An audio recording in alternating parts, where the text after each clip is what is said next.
2026માં ઇન્ડિયાનું સૌથી મોટું economic crisis આવી શકે છે. રિઝર્વ બેંક ઓફ ઇન્ડિયાએ એવી સ્ટ્રોંગ વોર્નિંગ ઇસ્યુ કરી છે કે એલ નિન્યો કન્ડિશન્સના લીધે એક ઇન્ડિયન એગ્રીકલ્ચરલ આઉટપુટ અને ઇન્ફ્લેશનમાં એટલે મોંઘવારીમાં એક બહુ જ મોટું રિસ્ક હોઈ શકે છે. फूड, फ्यूल, फर्टिलाइजर, इन तीनों चीजों पर गंभीर प्रभाव पड़ा. તમે સોશિયલ મીડિયા ઉપર છેલ્લા થોડા મહિનાઓમાં જોયું હશે કે દુનિયાભરની 100 સૌથી ગરમ શહેરોમાંથી 98 એટલે 98 સિટીઝ ઇન્ડિયામાં હતી અને ઇન્ડિયાનું આ સૌથી હોટેસ્ટ સમર રહ્યું છે. અને ભારત ઉપર જે ઇમ્પેક્ટ એલ નિન્યોનો પડવાનો છે એ ફક્ત ઉનાળામાં નહીં પણ એક ઇકોનોમિક ક્રાઇસિસ પણ પડવાનો છે. અત્યારે ઓલરેડી રૂપિયો નબળો થઈ રહ્યો છે અને વેસ્ટ એશિયન કોન્ફ્લિક્ટના લીધે એક એનર્જી ક્રાઇસિસ પણ ચાલી રહ્યો છે. પણ આ તો ખાલી શરૂઆત છે, કારણ કે આપણા દેશમાં સુપર એલ નિન્યો આવવાના ચાન્સ 90% છે, જેના કારણે ઘણો બધો પાક નિષ્ફળ જઈ શકે છે. મોન્સૂન વીકન થશે, એના લીધે ફૂડમાં મોંઘવારી વધશે, એક્સપેન્સિવ એગ્રીકલ્ચરલ પ્રોડ્યુસ થશે અને 33% ઇન્ડિયાનું સ્પેન્ડિંગ જે રૂરલ ઇન્ડિયામાંથી હોય છે એ ઓછું થઈ શકે છે, જેના લીધે કોર્પોરેટ પ્રોફિટ ઘટી શકે છે, સ્ટોક માર્કેટમાં કરેક્શન આવી શકે છે. એમાં બી ઓટોમોબાઈલ્સ અને એફએમસીજીમાં સૌથી વધારે ઇફેક્ટ થઈ શકે છે. તો જો તમે સમજવા માંગતા હોય કે આ એલ નિન્યો શું છે, એ આપણી ઇકોનોમીને કઈ રીતે અસર કરશે અને આપણે કઈ રીતે પોતાની જાતને બચાવી શકીએ, તો એના માટે ધ્યાનથી સાંભળજો. હું તમને સાચું કહું. યુ વોચિંગ સાચું કહું. મારું નામ છે ગુંજ ઠક્કર. હવે દુનિયાભરમાં જે વેધર છે ને, વેધર અને ઋતુઓ બદલાય, એ બધું દુનિયાભરમાં એની જે વિન્ડ પેટર્ન્સ હોય ને એ વિન્ડ પેટર્નથી બદલાતું હોય છે. હવે આ સમજવા માટે છે ને મારે એક નાનકડો એક્સપેરિમેન્ટ તમારી જોડે કરવો છે, બહુ મજા આવશે. એક એસી વાળા રૂમની અંદર તમે જાઓ, રૂમને ઠંડો કરો, એના પછી એ રૂમમાં અગરબત્તી ચાલુ કરો. અગરબત્તી ચાલુ કર્યા પછી એ રૂમનો દરવાજો ખોલી કાઢો આખો. જ્યારે એ અગરબત્તી તમે નીચે લઈ જશો ને તો રૂમની ઠંડી હવા બહાર જશે અને એ હવાની સાથે સાથે અગરબત્તીનો ધુમાડો બી બહાર જશે ને ધુમાડો જોઈને તમને ખબર પડી જશે કે હવા અત્યારે રૂમની અંદરથી બહાર જઈ રહી છે. પણ એ અગરબત્તી જ્યારે તમે દરવાજાની હાઈટ ઉપર લઈને જશો તો તમને ખબર પડશે કે ધુમાડો રૂમની અંદર આવે છે. એનો મતલબ એ છે કે બહારની ગરમ હવા એ ધુમાડાને અંદર લઈને આવે છે. આનાથી એક વસ્તુ આપણને ખબર પડે છે કે ઠંડી હવા નીચે રહે, ગરમ હવા ઉપર જાય. આ તમે સમજી ગયા.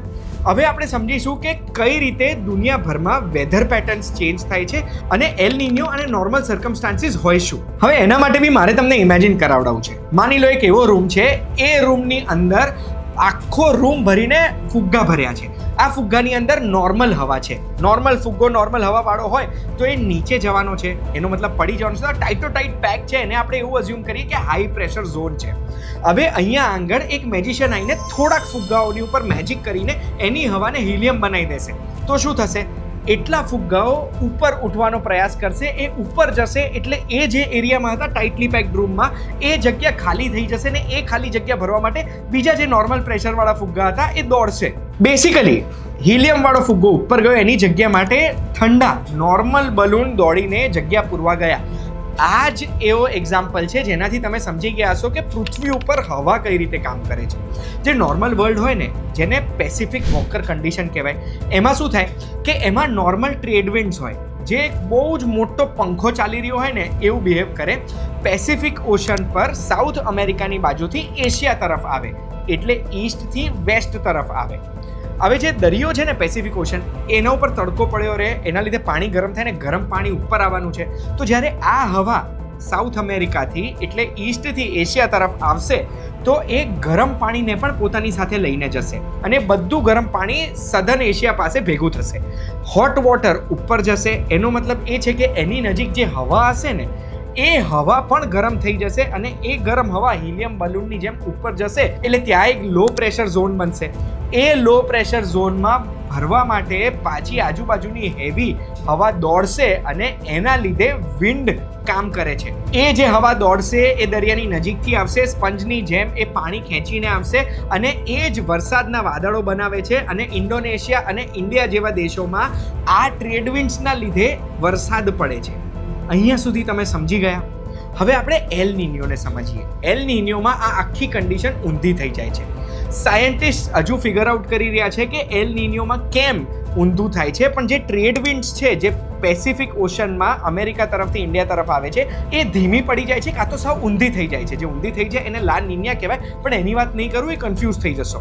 જે ધીમી પડી જાય ને એના લીધે શું થાય કે જે ગરમ પાણી પેસિફિક ઓશનથી આવે છે એશિયા સુધી, એ ગરમ પાણી કાં તો પેસિફિક ઓશન પર જ રહેશે, કાં તો પછી એ પાણી અમેરિકા તરફ જતું રહેશે, ઊંધું જતું રહેશે.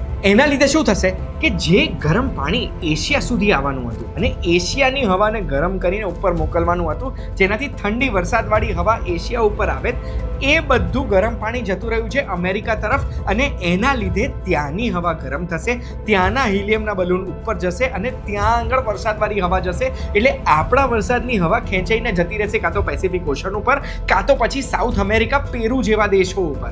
આના લીધે પ્રોબ્લેમ શું થશે કે સાઉથ અમેરિકાના દેશો છે ત્યાં આગળ પૂર આવશે અને ભારત જેવા દેશોમાં વરસાદ જ નહીં પડે, જમીન ડ્રાય અને થર્સ્ટી રહેશે. આ ફ્લિપને એલ નિન્યો કહેવાય. એનો મતલબ એ છે કે દરિયાએ પોતાનું માઇન્ડ ચેન્જ કરી દીધું, જે વરસાદ આપણા સુધી આવવાનો હતો ને એ વરસાદને મોકલી દીધો છે સાઉથ અમેરિકા તરફ. ગ્લોબલ ક્લાઇમેટ એજન્સી જેમ કે WMO, NOAA, ECMWF આ બધી કન્ફર્મ કરી રહી છે કે આ વર્ષે એક એલ નિન્યો ચાલી રહ્યું છે, અને એ મોડલનું પ્રિડિક્શન એવું છે કે 80 થી 85% ચાન્સ છે કે આવનારા મહિનાઓમાં એટલે જુલાઈ ઓગસ્ટમાં એલ નિન્યો હશે. આ એલ નિન્યો સુપર એલ નિન્યો પણ બની શકે, જેના લીધે દુનિયાભરમાં દુકાળ, ઇકોનોમિક શોક, એગ્રીકલ્ચરલ ક્રાઇસિસ આવી શકે. પણ આ સુપર એલ નિન્યો સમજીએ ને એની પહેલાં આપણે સમજીએ કે ઇન્ડિયામાં વરસાદ ક્યાંથી આવે છે, મોન્સૂન ક્યાંથી આવે છે. તો જ્યારે ઉનાળો હોય ને ત્યારે ઉનાળામાં ઇન્ડિયન સબકોન્ટિનેન્ટ ગરમીના લીધે ગરમ થવાનું છે. માર્ચ, એપ્રિલ, મેમાં જે તડકો પડવાનો છે એ તડકો, થાર ડેઝર્ટ, સેન્ટ્રલ પ્લેન, આ બધાના લીધે જે ગરમ હવા છે ને એ ગરમ હવા ધીરે ધીરે ઉપર જવાની છે. હવે જ્યારે આ ગરમ હવા ઉપર જશે હિલિયમ બલૂનની જેમ, તો એ જે જગ્યા થઈ ગઈ છે લો પ્રેશર ઝોન, ત્યાં આગળ ઠંડી હવા દોડશે એ જગ્યા પૂરવા માટે. આ બધી ઠંડી હવા ક્યાંથી આવશે તો અરેબિયન સીમાંથી, ઇન્ડિયન ઓશનમાંથી. અને જ્યારે ઇન્ડિયન ઓશન અને અરેબિયન સી ઉનાળામાં એટલી સ્પીડથી ગરમ નથી થવાનું, અને એના લીધે ત્યાં આગળ એક હાઈ પ્રેશર ઝોન છે. આ હાઈ પ્રેશર ઝોનની હવા એકદમ હેવી હોય, અને ઇન્ડિયાની હવા જ્યારે ગરમ થઈને લાઇટ થઈ જશે અને ઉપર ઉડશે ત્યારે આ બધી હવા ફૂલ સ્પીડ સાથે, એકદમ વેગ સાથે ભારત ઉપર આવશે. અને જ્યારે આટલી સ્પીડથી હવા ટ્રાવેલ કરે છે દરિયાની ઉપર, તો એક સ્પોન્જ બની જાય છે, ને સ્પોન્જ બનીને એ પાણીને કેપ્ચર કરી લે છે, ને થોડું નહીં, ટ્રિલિયન્સ ઓફ લીટર્સ એ પાણી વાદળો બનીને આ હવાની સાથે ઇન્ડિયન સબકોન્ટિનેન્ટ પર આવે છે, ને ઇન્ડિયામાં વરસાદ પડે છે. આ નોર્મલ મોન્સૂન છે અને સપોર્ટ કરે છે ઇન્ડોનેશિયાની એ હવાઓ, જે ટ્રેડ વિન્ડ્સ હોય છે એ પણ જ્યારે ભેગી થાય છે ઇન્ડિયન ઓશનમાં ભેગી થઈને ઇન્ડિયા ઉપર આવે છે, ત્યારે આ બંને હવાઓ પ્રોપર વરસાદ લાવે છે, ને 4 મહિના આપણા ખેડૂતો અને આપણે બધા ખુશ થઈને વરસાદમાં મજા માણીએ છીએ. પણ એલ નિન્યો આવે ને ત્યારે અરેબિયન સાગરનો આ મોન્સૂનની હવાઓ પણ ખરાબ કરી નાખે છે. જે સ્ટ્રોંગ હવાઓ મોઇશ્ચર લઈને આપણા દેશ તરફ આવવાની હતી, એ એલ નિન્યોમાં હવા ઊંધી થઈ ગઈ ને એના લીધે એના ઉપર પણ પ્રેશર ચેન્જ થઈ જાય છે અને એ ઇન્ડોનેશિયા બાજુ જતી રહે છે. આના સિવાય જે આ હવાની ગતિ ઓછી થઈ જાય છે એના લીધે આપણો ઓશન પણ, ઇન્ડિયન ઓશન પણ વધારે સ્પીડથી ગરમ થાય છે, અને એ જે ગરમ થાય છે ને એના લીધે જે વેગથી હવા આપવી જોઈએ ને એ વેગ ઘટી જાય છે. અને જ્યારે સ્પીડ ઘટી જાય છે, એ સ્પીડ ઘટવાને લીધે એ પ્રોપર પાણીને પોતાની અંદર ખેંચી નથી શકતું, અને એ વરસાદ જ્યારે આપણા ત્યાં પાડે છે ત્યારે પેચી કે પછી ઓછો વરસાદ પડે છે, જે ઘણી બધી એજન્સીસ કહી રહી છે આપણને. આ તો એલ નિન્યોની વાત કરી, પણ સુપર એલ નિન્યો જ્યારે આવ્યો છે ને ત્યારે દુનિયાભરમાં કહેર મચાયો છે. એલ નિન્યો અને સુપર એલ નિન્યોમાં ફરક શું છે કે જ્યારે પેસિફિક ઓશનનું સરફેસ ટેમ્પરેચર 0.5 ડિગ્રીથી લઈને 1.5 ડિગ્રી સેલ્સિયસ સુધી વધે છે ને, તો એને એલ નિન્યો તરીકે ક્લાસિફાઈ કરવામાં આવે છે, જેની અસરો છે ને એ મેનેજેબલ છે. પણ જ્યારે ટેમ્પરેચર 2 ડિગ્રી, 2.5 ડિગ્રી જેટલું વધી જાય છે ને, તો એ સુપર એલ નિન્યો બની જાય છે. ને જ્યારે સુપર એલ નિન્યો આવ્યો છે ને ત્યારે દુનિયાભરમાં કહેર મચી ગઈ છે. 1876-1878નો જે ગ્રેટ ફેમાઇન આવ્યો હતો, જે દુકાળ આવ્યો હતો, એ સુપર એલ નિન્યો હતો, અને જેના લીધે ઇન્ડિયાનું મોન્સૂન કોલેપ્સ થઈ ગયું હતું. ત્યારે ઇન્ડિયાની મોસ્ટ ફાર્મલેન્ડ્સ વરસાદના પાણી ઉપર જ નિર્ભર હતી, કોઈ ઇરિગેશન ફેસિલિટી હતી જ નહીં અંગ્રેજોના રાજમાં. અને ત્યારે એવું માનવામાં આવે છે કે લગભગ 50 લાખથી 1 કરોડ લોકોએ પોતાનો જીવ ગુમાવ્યો હતો, જેના લીધે 3%થી વધારે પોપ્યુલેશન વાઇપ ઓફ થઈ ગયું હતું. 82-83માં એલ નિન્યોના લીધે પેરુ અને એક્વેડોરમાં એવા પૂર આવ્યા હતા જેના લીધે $8 બિલિયન કરતાં વધારનું નુકસાન થયું હતું. આવા તો બીજા 2-3 જ સુપર એલનીનો આવ્યા છે જે કદાચ એક્સપર્ટ્સ એવું કહે છે આ વર્ષે આવી શકે છે. પણ હવે ખરાબ મોન્સૂનથી આપણા દેશને શું અસર પડે ને એ બી મારે તમને સમજાવવું છે. IMD એવું પ્રિડિક્ટ કરે છે કે 2026નું જે સાઉથ વેસ્ટ મોન્સૂન હશે ને અરેબિયન સાગરવાળું, એનું ફોરકાસ્ટ લોંગ પીરિયડ એવરેજના 90% અનુમાન કરે છે. હવે જ્યારે 90% અનુમાન કરે ને ત્યારે ડેફિશિયન્ટ મોન્સૂન સિઝન એ 60% હોય, એટલે વરસાદ જે પડવાનો હોય ને એનો 60% જ વરસાદ પડે.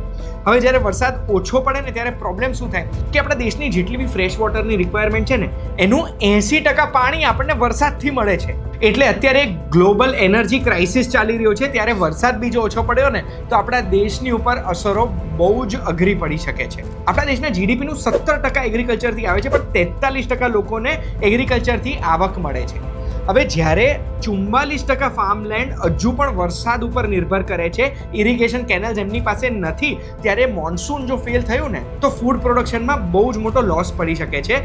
અને જેના લીધે રાઈસ, પલ્સીસ, ખાંડ અને ઓઇલ સીડ્સ જેવા જે વોટર રિક્વાયરિંગ ક્રોપ્સ હોય ને એના પ્રોડક્શનમાં લોસ પડી શકે છે. પાસ્ટમાં એવું જોયું છે કે એલ નિન્યોના વર્ષો હોય ને ત્યારે 170 બેઝ પોઈન્ટ્સ એટલે ફૂડ ઇન્ફ્લેશન 1.7% હાયર હોય.